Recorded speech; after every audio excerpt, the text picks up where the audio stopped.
Anyway, okay, there's a couple of screenshots, but then there was also this riddle. This is interesting. Which is very interesting. I just want to take a second and read this riddle. Well, actually, Kalo, do you want to? Yes, I do. Okay. He likes when we ask him to read things. Apparently, I'm good at it. He's easily amused. Yeah, I'm good at it. Everyone says so. Yeah. All right. Okay, we're waiting. Any day. Yeah. Well, I can't see over there. I'm trying to get it up on the iPad here. The quality is very low. And so, in these waning hours... Oh, not you. You're terrible. My thought to turn a passage... I want to use my new Juxta power. Juxta. You already messed up. Bye, Juxta. And so, in these waning hours, my thoughts turn to a passage from the Giron Oracles. In the beginning, before myth and legend, before light and dark, there was but the sea. In the beginning, before man and history, light and dark were divided, the sea sundered in 14.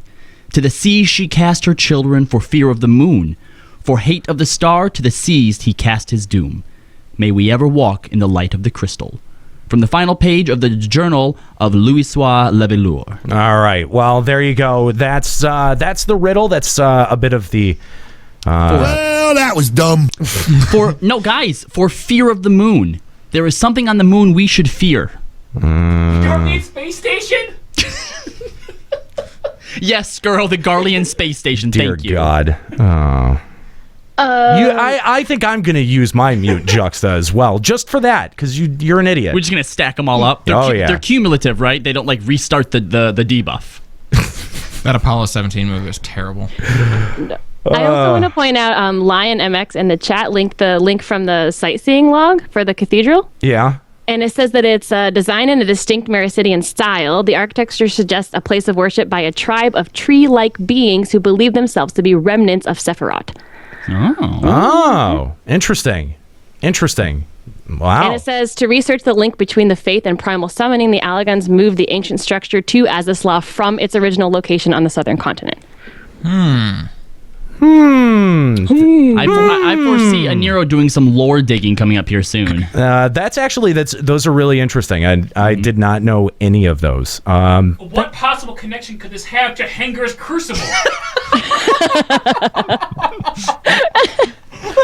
Oh, I'm so glad you were muted for that. I'm really glad that you didn't get a full mic on that one. You know, the day that Henger's Crucible is actually used in the game for something, Aniro is not going to let any of it go. I know. He's just going to hunt mob over there, and fate. I didn't realize there's a bunch of birds, and I actually think it's a pretty structure. Yeah, it is. It is cool. I'm like, wow, I've never been over here before. It is interesting. And I stood there and looked at the design, maybe this means something.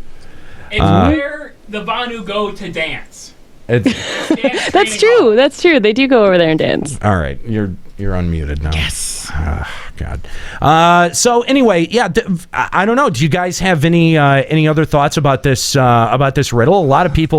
There's a lot of speculation going around about it. The word "sea" appears in there, so maybe we're going to see.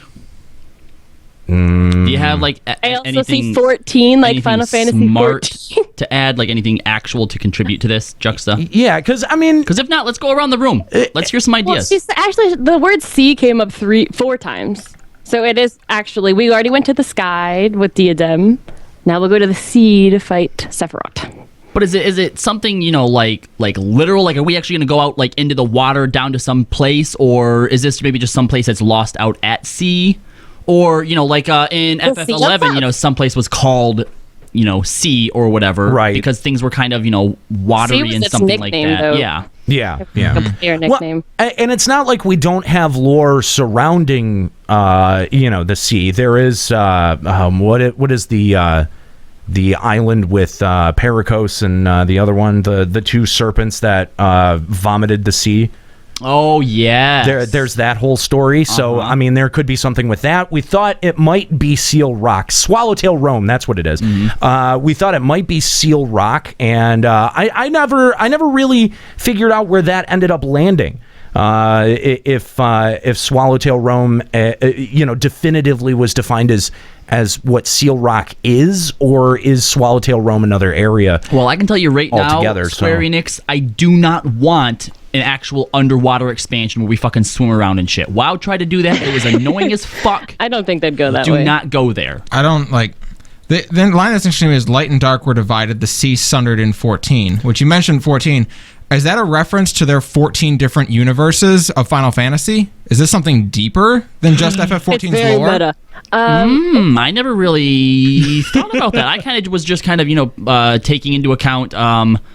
Is there how many gods and deities are there? Are there 14? Yeah, because there are more than 14 universes. No, there's what? There's 12. There's 12 gods because it matches. It matches the months, do they? It matches to the months. Yeah, there's by the 12. Yeah, by the 12. Their gods, there's Right. 12. I took the 14 to mean there are 14 realms of Final Fantasy. They've already explored the ideas of hopping realms. Well, yeah, but there's in also Eorzean lore. way more than that if you take into it. Like, obviously 15's coming. And if you Sure, take but I into assume they account- were accounting for their 14 that are released currently. Well, Maybe. technically, doesn't 7 and 10 take place in the same world? Just No, that's a theory. nah, I thought they confirmed that. I don't think so. I've never It heard didn't. that. That was. I've heard that theory bantered about, but- No. That's it was confirmed because one of the Albed folks is named His name's Shinra. but Yeah. It's a theory that they I was gonna think say he because, might have because they've someone certainly did never reused names in FFs before. well, no, but I think that one. I think someone confirmed that at some point. don't think I so. don't think that was ever people confirmed. confirmed that like the airships had similar aesthetic and that the ancient land might have been Spira from back Okay, in well the here, day. hold on, There's all these theories. really There's quick. no- Someone, Angry Gamer Aaron said 12 gods, but then if you also include Hydaelyn and Zodiark, now you have 13 and 14. Okay, that's actually a good point. That's not a bad point. Yeah. Well, like Hydaelyn and Zodiark might be what you referred to in the last two lines. She cast her children for fear of the moon, and for hate of the star, he cast his doom. Yeah, I was wondering who the he was because she I is would assume obviously that would be Hydaelyn. Zodiark. The Warriors of Darkness is God, or their equivalent of Hydaelyn. It's really interesting. So he's the moon. Well, Zodiark is the moon, and Hydaelyn is the star. Oh, this Ava Now- shit's getting weird. Well, hold on, because here's the other thing you have to take into consideration too. What it says at the end here, afterwards, Yoshi-P says, "We discovered the passage on the final page of the diary of the late Archon Louisoix, savior of many during the calamity and grandfather to Elfinau and Alisaie. It seems he felt there was a need to translate and preserve this line." But what are the oracles which he refers to? So this obviously does have something big to do with the direction that we're going in, and I would assume that it probably has some connection to something like when we do figure out what this is, we're gonna be able to look back on it and see hints of this in what we've already done. You think? I think so. Yeah. I do think it's weird that they would write "My thoughts turn to a passage from Garen Oracles" and they say, "We've never heard of these before. Why is Louisoix the only person who knows of these things?" Because Louisoix was a badass motherfucker. That's why. Wasn't he? Well, yeah. Yeah. Well, yeah, but- Wasn't he? Jump to the 1.0 I mean, he expert. was- but he was one Well, of the from what scions I've initially. seen, From what would I've assume that seen, would he share failed. that That's what I knowledge. saw. Melky's saying activate the Ethys signal. Why wouldn't he share this knowledge with the other scions and like Urianger and stuff? I feel like. Yeah. Juxta. Well, he was from the Circle of Knowing. I don't know. See if you can reach out to Ethys. See if he's around right now. He came into my stream the other day to insult me. Oh, good. I love Ethys. We had a Is little he on- banter, and I was gonna call him, but yeah. 14 new No, I think the LVR line that records. says "To the seas she Hashtag cast man her flu. children for fear of the moon" is more important than we're looking at. Because I Do- feel like something of, I don't know, some fear of the moon and who are her children being like the people of. Do you think that maybe we're taking the sea to be too literal? Yes, and- I Yes, do. I think so. Very much. Because do. I mean, Okay, hold on. I'm taking into consideration that Earth, for example, is primarily comprised of water, right? So when it says that children were cast to the sea, maybe it was just the idea that we were cast to the planet to the rather than- planet, to the Because mortal the moon planet. is scary. Yeah, Right. I agree. In the very Because the bad guys are on the moon. Okay, no, hold on, shut up. In the very second line, it says, "Before light and dark, there was but the sea." So before there was Hydaelyn and Zodiark, there was the sea, which is I just think it's a thing. metaphor. I mean, the sea could- The sea of Aether, maybe. Aether Sea, yeah. Even straight up just the crystal. I mean, they always speak that the crystal came before all. Yep. The crystal's Hydaelyn, though. Crystal's what you see when you see Heidelin. I don't know if she is the crystal. She's my crystal. Well, yeah, but I think they're even before that because Zodiark is also depicted as like a dark crystal or something, isn't he? I've actually heard of Zodiark until Has he been depicted I yet? don't know that Zodiark has maybe been not. depicted. Maybe I'm just making that up then. Yeah. When I hear it, I just think of Arc from FF9.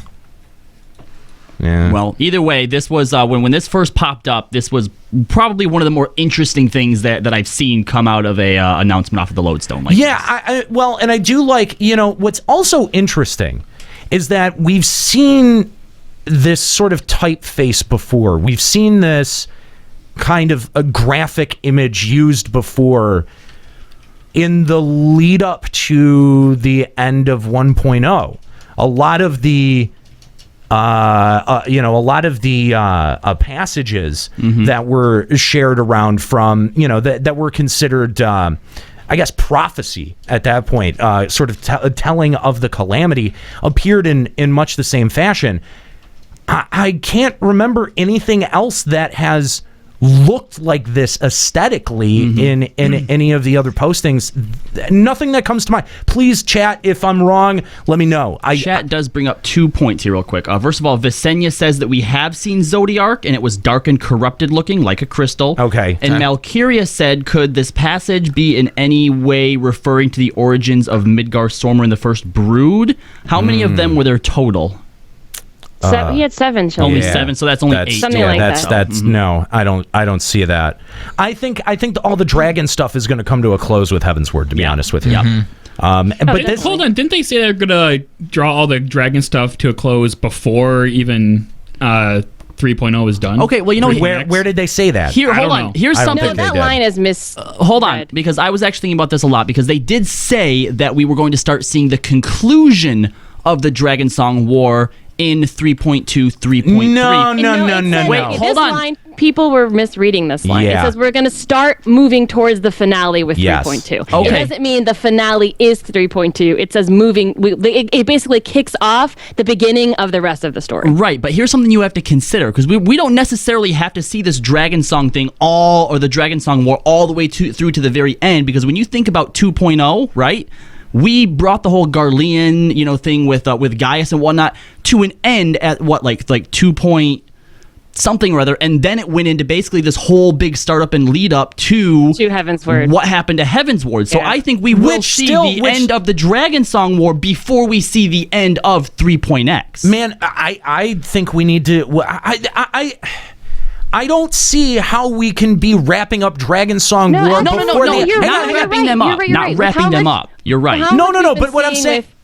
No, what I was saying is that, like, with what people have speculated out there with that line that, we're going to see the end of the Dragon Song War at 3.2 or 3.3, I don't see that. It's got to go all the way through to the end of 3.5. It depends on how many missions they release per patch. I do think by 3.3 or 3.35 or something they could, especially with the speculation that the expansion is moving forward into Alamigo, and we have Raubon, we have like all of that surrounding Alamigo. We could easily see 3.4, 3.5 going in that direction. God, I really hope that that's not a setup for 4.0. I really don't, because that is really dragging that storyline out over way too long.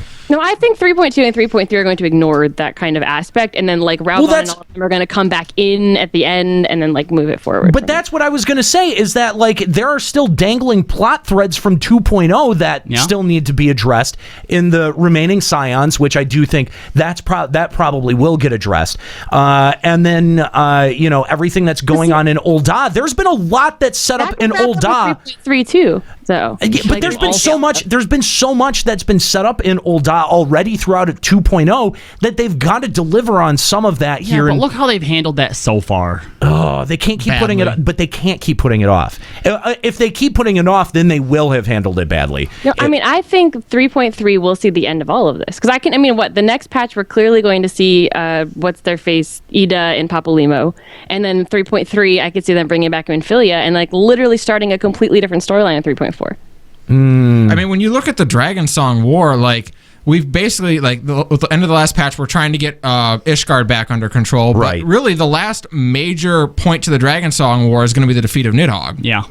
And after that, you can wrap up the Dragon Song Award. That could be a one patch thing. Dragging out the defeat of Nidhogg all the way to 3.5 would, I mean, that would be way too long. Yeah, like but 3.2, 3.3, okay, but 3.5, that's no. I would expect 3.4 and 3.5 to start focusing towards the things that will eventually lead Come in into 4.0. 4.0. Yeah, but look at where FanFest. But look at where 3.1 started to point us. It didn't point us more towards Nidhogg. It started to point us towards an internal conflict that's arising in Ishgard. That's true too. Mm-hmm. So, I mean, are they going to do anything with that, or is that just done as of 3.1? Because if that's just done, I kind of think that's ham-fisted. No, you're right. I think they will do something with that. You still got that one hot chick in the scamp or whatever the her dog name is. or the hound. the hound, whatever. What was her name? I The don't know. Stray? No, the it wasn't bitch. Stray. I don't know. Are you talking about Hilda? No, Yeah, that's her She name. was Yeah, like the Hilda. rat or The something. half-breed. Something I don't know what it is. not the Half-breed. half-breed. Well, she was a half. She was a she's half-breed. Yeah. The mudblood. Human. What I the thought they fuck called was her her the rat, 'cause name, she was guys? the street, no, she's the street rat. No, they No, had she's like not an the street- actual that's Aladdin. nickname. Yeah, she to did her. have a nickname. I don't remember what Guys, the nickname what is. is it? We just counted the hog because that's from No, Game I of thought it Thrones, was and that's the what she was rat. supposed to be. No, the mongrel. That was The it. mongrel. The mongrel? The mongrel. There we That's go. So bad. We're But I so guess bad. that's a dog. But okay, all right. Here. Wow, we went through a lot. We went through a lot of possibilities. I We don't used relate her every to a rat. reference to a dog you can use. Let me throw out a little projected timeline for you then. Okay, let's say 3.2 drops. Okay. Yeah. We get to see a little bit more of this internal conflict, right? Something that's going on in Ishgard, something that we have to help because you're right. I mean, they tried to assassinate our boy Emmerich, right? Yeah. Bitches. So that's right. So something has to be done about these guys. You're right. That's gonna have to take a central role in one of these patches. Okay. Then we'll probably have a patch. Let's say 3.3. That's sort of the build up to tracking down to building our forces and coming to the final confrontation with Nidhogg, right? Okay, all right. Then in 3.4, that could be like the final, defeat, the final battle against Nidhogg. And if they do it right and they weave these correctly, the Nidhogg thing and this internal struggle at Ishgard, those could both come to a head at the same time, right? And then that would then leave 3.5 for like the aftermath and whatever's leading up to 4.0. I'm just saying that there's got to be some resolution to some of these plot points that I agree. that they've been dragging out since I actually 2.0. completely forgot about the whole Ishgard thing until you brought it up because I'm like, there's no way they can do the Nidhogg for 3 more patches. There's no way. Yeah, you're right. But I just feel like if they don't start having some payoffs here with the storyline, that it's going to start becoming. It's going to start getting ridiculous. It's going to start getting eye-rolly. And that's the thing is that, they keep justifying, gating their content because of the story. And, that's a fair justification. Let's make sure that it stays good, that it stays snappy, that it stays well written, and it doesn't just keep dragging plot lines out. Yeah, the only thing that I don't think I agree with you on is the Ul'dah stuff. I feel like, first of all, they've handled it poorly so far, but where they ended it was basically with what was that fucking Lalafell's name? Oh, the one who's Rito? still alive. Is it Rito? Pippin. No, Lolo Rito. Oh, okay. Basically, the way that ended with them bringing the Sultana back was Lolo Rito basically said, you're in my debt now. Deal with it. So basically, they can open that up whenever they want. Which is kind of But like it a does- huge thing, Yeah, Yeah. It does suck, but I don't think that they And there's put like a time frame on that. And there's Omega, too. We've got Omega that's sitting underneath the fucking Cartno salt flats and they're just not doing anything. We've had these references that have been sitting around forever. but none of them yeah. have any like fuses on them. oh, But no, then we they also don't. just got all Obviously, those we Warriors fucking of want Darkness. them because we're thirsty as hell for them. Right. But there's nothing that says they have to be used by a certain point or they expire. No, or something. I'll grant you that. They No, just got us but we chomping at did the just bit. get those Warriors of Darkness in the last plot lines. Yeah. That's kind of Yeah, what I that's- figured was that's going to be true, too, 3.4 yeah. and 3.5. Yeah. Before we get further into the Warriors of Darkness, let's go back to that the New Year's thing because we have a special guest, Ethys, on the line. Hey, Ethys! Oh, hey. Hey guys, what's up? Hope. Did we wake you up? No. It's like 11 a.m. here. Oh, okay. I just saw the Ethys symbol in the sky. Good. Welcome to our mutual masturbation session. So, Ethys, thank you for joining us and for talking with us today. So, we're trying to make heads or tails of the riddle that was left to us by Louisoix. What's your take on it? Well, you guys got me at a good time because I'm actually writing about it right now. So what's the version of I'm exclusive. and can we hear like what SE told you about the riddle? Because they gave you the answers. Oh, no, they didn't tell me shit. I wish, dude. Well, where do you want to start? Have you guys talked about the Garen oracles before? No. Is there? We didn't know Do we what know it what those was. are? Yeah. Is there some history there? All right, so the Garen oracles, when we saw old mate Urian J in the Google library with the Warrior of Darkness and Elidibus, Okay. what Elidibus was showing him was the Garen oracles. Interesting. Okay. And how do we know this? Does he say that explicitly in the text? Yes. Okay. Yes. All right. Yeah, I didn't so catch if you that. go back and have a look at that cutscene. That's the first place we heard it. So I started digging at it at that point. Garen is from Final Fantasy XII.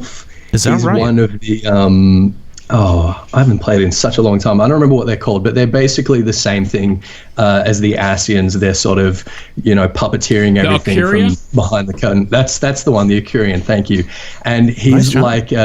he's like a sort of converted Alcurian. He's sort of working on the good side. So it's interesting. I think that Garen might be a pseudonym for Elidibus himself, because Elidibus is, out of all the Asians, the one that we know is the most kind of pragmatic, I suppose. So there's been speculation as to whether or not Elidibus is involved in sending you back to Ravana and Bismarck, and whether or not he's the white hooded kid.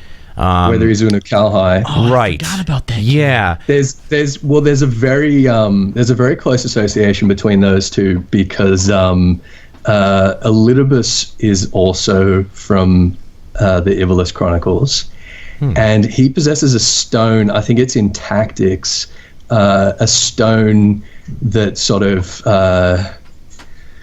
it's sort of a zodiac stone, but it's like an extra kind of 13th zodiac sign, and that is the same constellation as Uno Kalhai.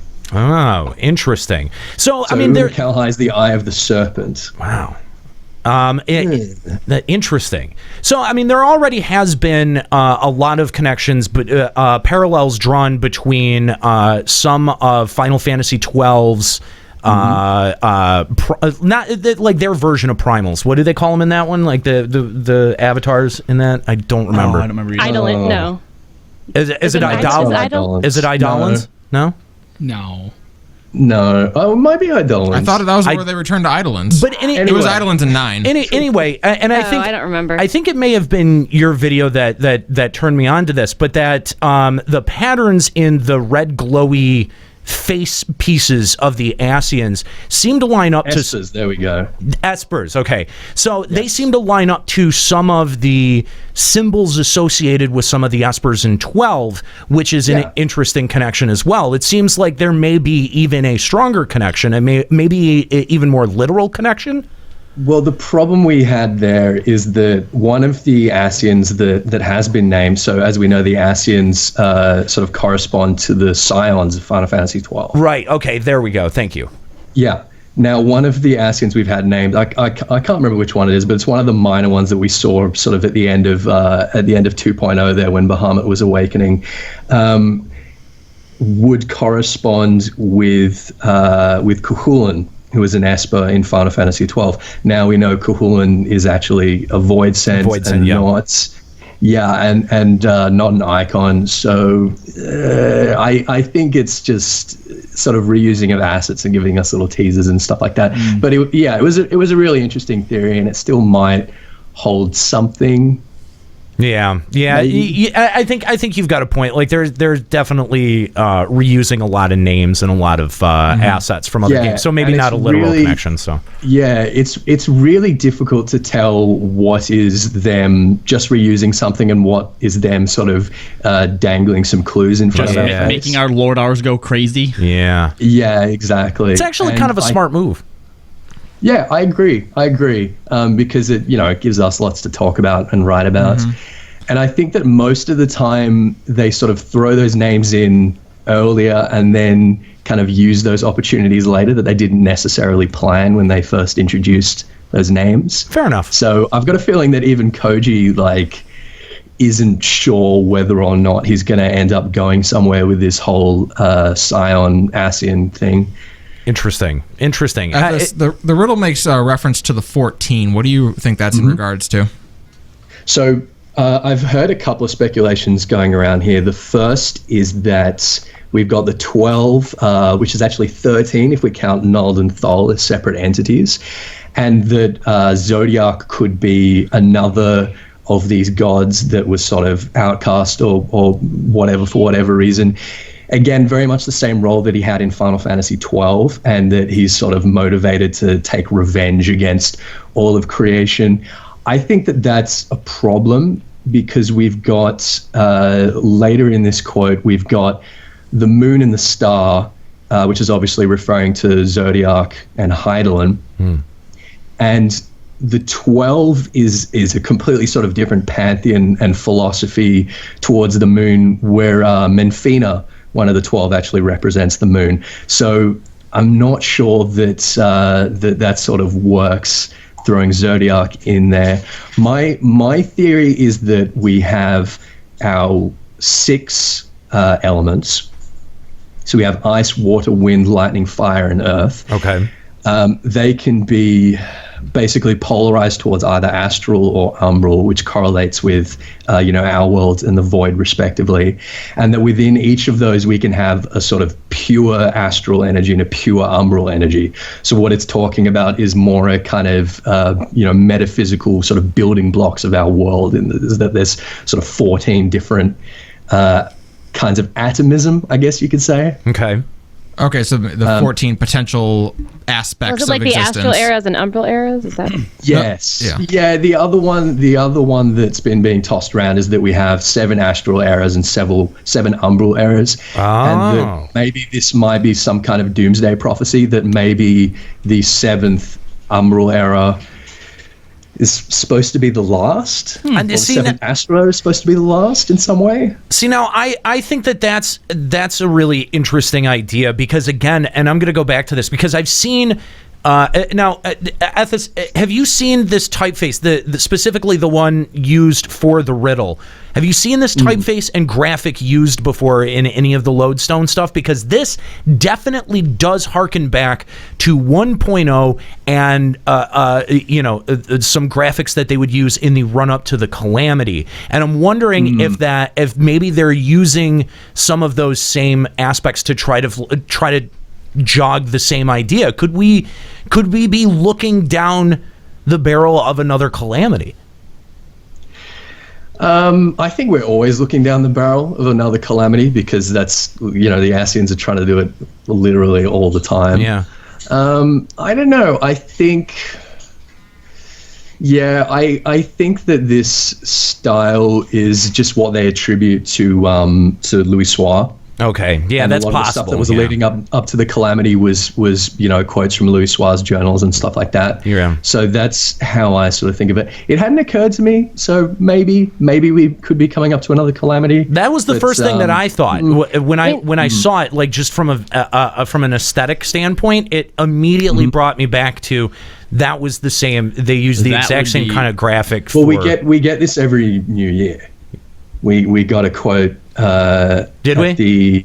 Yeah. Okay. We get a quote from Louisoix's journal in the same style every new year. It's sort of one of our traditions. Okay, yeah. See, that was the part that I couldn't remember, is that if they had used it since then. So I guess that would get me really hyped for a new expansion if that was the whole thing. Yeah, like the idea that the next Calamity is on its way. I mean, obviously, like Ethys said, we're with the Ascians going on doing their thing. We're always looking down the barrel of it. But like with one impending, like we got to stop this shit. Yeah, that would really get me. It would be very interesting for them to call, like, in their prophecy, the 14th one, the 7th Umbral era, is effectively Ragnarok. It makes sense the more that I'm reading these lines over and over again. Like when we were talking about the sea being a metaphor for just kind of like the earth, or like not the moon, when they talk about light and dark were divided, the sea sundered in 14. So sundered, is like broken apart. So if it takes 14 eras for the world to break, it does. I mean, it makes more sense to me now that I'm looking at this. I'm sticking with my different realms theory. I got my theory of the elements from the fact that the sea, I'm absolutely certain is referring to the ethereal sea. Yeah. We've seen the live stream referred to time and time and time again as an ethereal sea, an ethereal ocean, a life stream. I think that what's happening there is sort of a historical fact, is that we've had this sort of, I kind of compare it to like the primordial ocean, from which the first kind of multicellular life forms formed on Earth. Mm-hmm. That we've just got this sort of unaspected goop, which has suddenly had a crystal tossed into it and has taken the forms of these various elements and these two different, polar spectrums of astral and umbral. Interesting. Very interesting theory. That is interesting, and it does lend some almost credence to the way that they talk about all of light and darkness having been sundered. Like, it didn't exist beforehand, but as things began to separate and divide, that's kind of this ongoing... The creation of the light the creation and of all things, right. Mm-hmm. And that original light and darkness even affects the elements to this day, and we do see that, and that would explain the warriors of darkness literally being the umbral side of ourselves. Mm-hmm. Yeah. So there's the second to last line. I kind of want to concentrate. To the seas she cast her children for fear of the moon. The moon has obviously taken on some added significance. We've seen possibly a cutscene that took place up there with the warrior of darkness. We don't know if the other ones were up there or not. But it just an interesting line, because the moon has seemed to take on a slightly different speculative connotation. Any thoughts on that line? Well, we've talked about how our sort of star Heidelin might literally be the mother crystal Heidelin, and that now perhaps the moon might literally be Zodiac. I think it's more sort of a representative thing, is that for us, Heidelin is sort of creation and growth and the things that we sort of see on our star, whereas the moon is sort of this lifeless husk, right? Which is the complete flip side. The way I think of the sort of Heidelin Zodiac dichotomy, again, is if we go back to the ethereal sea, if you toss a crystal or rock or something like that into an ocean, into an endless ocean, the first thing that's going to happen is that the ocean currents are going to sort of start to erode it, right? So we've got this creative impulse of the crystal sort of wanting to build itself up. And at the same time, we've got this sort of force of erosion and atrophy working against it, which is basically what Zodiac is. So everything that we sort of see as lifeless and eroding and dead is to us sort of representative of Zodiac. And it's also to followers of Zodiac, like the Asians, a sort of, an icon of what things should be. So I think the moon to them is a sort of, I don't know, I guess you could think of it as some sort of sacred place, because they look at the moon and they're like, well, this is what all of creation should be like. Interesting. I've never thought of it that way before. Yeah. Well, there you go. Yeah, no, but at the same time, like, what he's saying is a common theme throughout the whole of the Final Fantasy universe. Many villains look at that state of nothingness as what they are aspiring to be. Like, all existence should be this nothingness. I guess I've never really gotten it until Ethys put it in the way, like, using the rock metaphor, because obviously, like, water, the ocean, stream, that is life. And you're right, if you throw a rock in there, it erodes it away, and that's the building blocks of life are eroding something away, right? And so I guess this is the first time that I've kind of seen, because I think once we kind of tried to start a little discussion, we alluded to the idea that what if the Asians are like the true beings of what's supposed to be good or moral or blah blah blah whatever, and we were maybe what if we were the virus, right? Like La Habrea talks about this sort of nothingness, this atrophy, this destruction, as like that's the state of nature. That's how things were before Heidelin came along. It's a bit of nihilism thrown in there, and it's not that. And it's not that, and see this, and I always kind of catch flack for this, that, I don't think that the bad guys in this game are necessarily all bad. It's just a different philosophy. Exactly. Right? Yes. And a different way of framing what is right and what is what should be. And I think that's really interesting, that there is a bit just because of who our character is in the world, there is a bit of a skew towards the light, but that the dark is also sort of treated as with as much validity as the light, in terms of in terms of just a philosophy. Yeah, I think that's really interesting. So yeah, well, thank you, Ethys. This has been really fascinating, and we knew that you would illuminate this quite a bit. What I feel is really cool is, like you said, he's writing an article right now. This is still really, really new, and here we have him on LBR, like you said, an exclusive. Yeah. Eat your heart out, Mr. Happy. Well, I like to think he's sitting there listening like, damn, they got Ethys. Oh, man. But I hope that we didn't spoil too much of your article, and that you've still got some interesting bombshells and mind-blowing. Oh, no, that's right. I'll have a video out in the next couple of days. Awesome. Make sure you give us a link, too, and we'll get you shared up on our pages and stuff like that. Absolutely. Thanks, guys. Also, your little stunt you pulled in my stream the other day, fuck you too.